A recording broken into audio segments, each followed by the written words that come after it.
be paradise. He is the DAJJAL, meaning imposter, and he will be born with one eye, and your Lord is not one-eyed.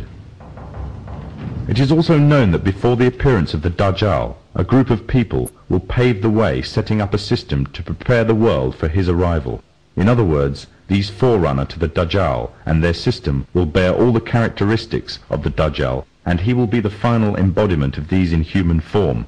The forerunners to the DAJJAL are none other than the Freemasons.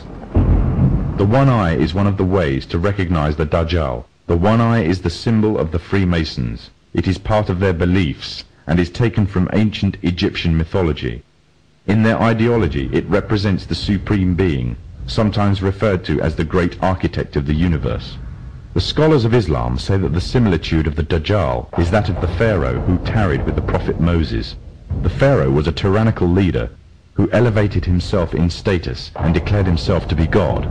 He used magicians to create illusions and fool the people, and oppressed all who did not conform to his false religion. Today the Freemasons weave another kind of magic. The illusions they create take the form of hidden or openly propagated messages in films, televisions, cartoons, music, and all the other cogs in their well-oiled media machine. And this same media machine has continuously been put into action to slander and destroy the character of Islam, following another trait of the DAJJAL, who goes further and slanders God directly. The DAJJAL is an oppressor to all who do not follow him. He will have powers to increase the land harvest or destroy it, depending whether the people follow him. Similarly, the Freemasonic West, through the World Bank, hold the third world nations to ransom if they do not act in accordance with their wishes. Abundance of IMF development loans are often used to ensnare such nations, and the unattainable interest payments keep them ensnared. They are forced to submit or face economic collapse and dire poverty. Another way in which the DAJJAL will control the people, either deluding them or forcing them to submit, is by spreading disease. He will have the ability to spread disease or cure it, effectively playing God, and with this power he will delude many to his false religion. The Freemasons also play with people's lives in this manner. Evidence exists showing that many viruses have created or mutated in military labs and later used in experiments on human beings. And it has been established that AIDS is a man-made tool used to suit the purposes of Masonic West. The DAJJAL shall try to strip God of all of his divine attributes and claim them for himself. This arrogance is also the way of the Freemasons, who are engaged in replacing the laws of God with those that are man-made and claiming justice across the land, using technology to monitor all that you do, trying to see and hear everything, using genetics to alter and to improve the creation to reach their false standards. Their arrogance knows no bounds, and they obey no law but that of their own making. These are the forerunners to the DAJJAL. These are the Freemasons.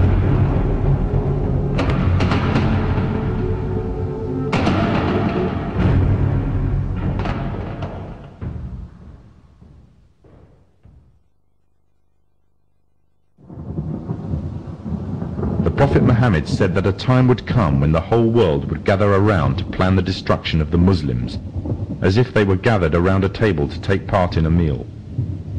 Today the nations of the world are doing just that, around the circular tables of the United Nations General Assembly Hall. He also said that the time of the DAJJAL will be years of confusion. People will believe a liar and disbelieve one who is trustworthy, and those who rebel against God will have a say in general affair.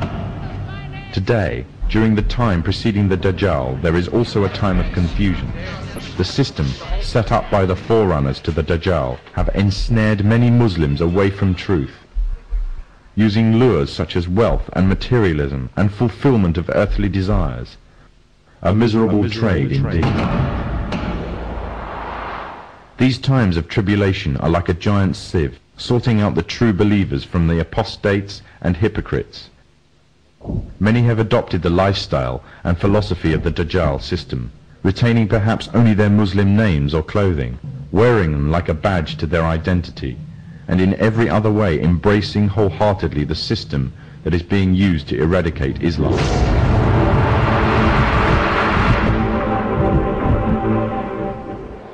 Embracing the same system that stood back and did nothing when pregnant Muslim women had their bellies ripped open by Serbs, killing them and the contents of their wombs. The same system that stands still whilst women and small girls are being raped in Kashmir. A system that stood still whilst mothers saw their children dragged away by soldiers during the night, never to return, simply because they spoke out against being refugees in their own homeland. And the same system that said nothing to the tyrant that gassed women and children simply because he danced the Masonic tune.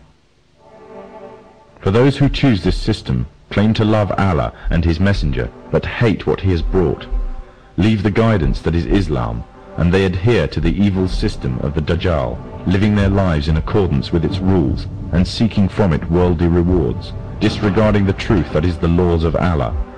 They are those who invite upon themselves the wrath of Allah.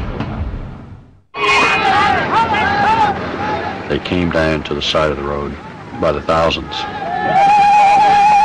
and they had Kuwaiti flags, and some had American flags. The forerunners to the DAJJAL have set up this system to destroy Islam, either directly, through military and economic coercion, or indirectly, using ideological warfare.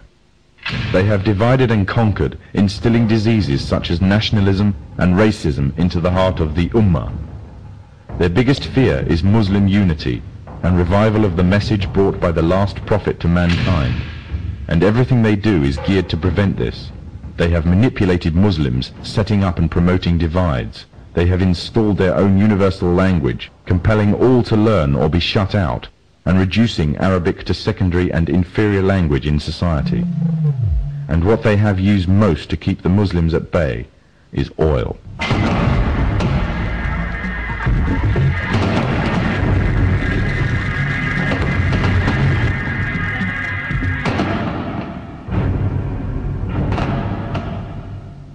During World War I, the Freemasonic governments managed to destroy the Islamic Caliphate and annex all its territories. The part now called Iraq was put to British mandate, and current borders were defined by them and through the Iran-Iraq War. After its independence, the USA took over interest in Iraq. In fear of a purist Islamic uprising, the CIA aided the Ba'ath Party's rise to power, making Saddam Hussein the leader of Iraq and an ally to the Masonic states. When Kuwait later started raising its oil prices, it was destroying the war-torn economy of Iraq. Threats were made but ignored. The situation worsened until finally Iraqi troops were mobilized to the border. The Freemasonic media, the American media in particular, portrayed this as a shock and outrage. However, it is reported that the US ambassador to Kuwait had prior knowledge of the invasion and Iraq's intentions, as did the CIA. After the Gulf War, Saddam is still alive, and Kuwait has been liberated. It remains to be asked exactly what purpose the Gulf War served to its Freemasonic orchestrators. The Masonic West has long realized that the control of oil is vital to their economies.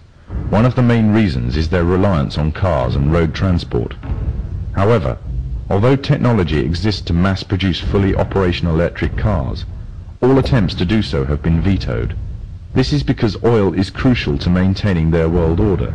Without the wealth from oil, Muslim economies would fall, and without the puppet governments and leaders such as Saddam Hussein, the Freemasonic West could not control the Muslim nations.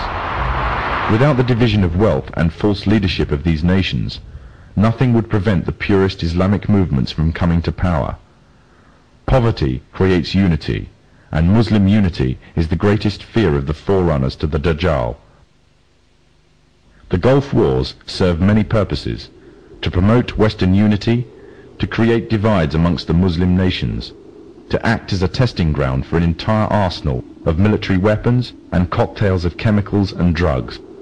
But most of all, it served to ensure a strong military presence in the Middle East. The DAJJAL has placed a strong hold in the very heart of Islam itself and laid a firm grip on the Muslim holy lands. But although they plan, Allah also plans, and Allah is the best of planners. The final victory will be with the Muslims.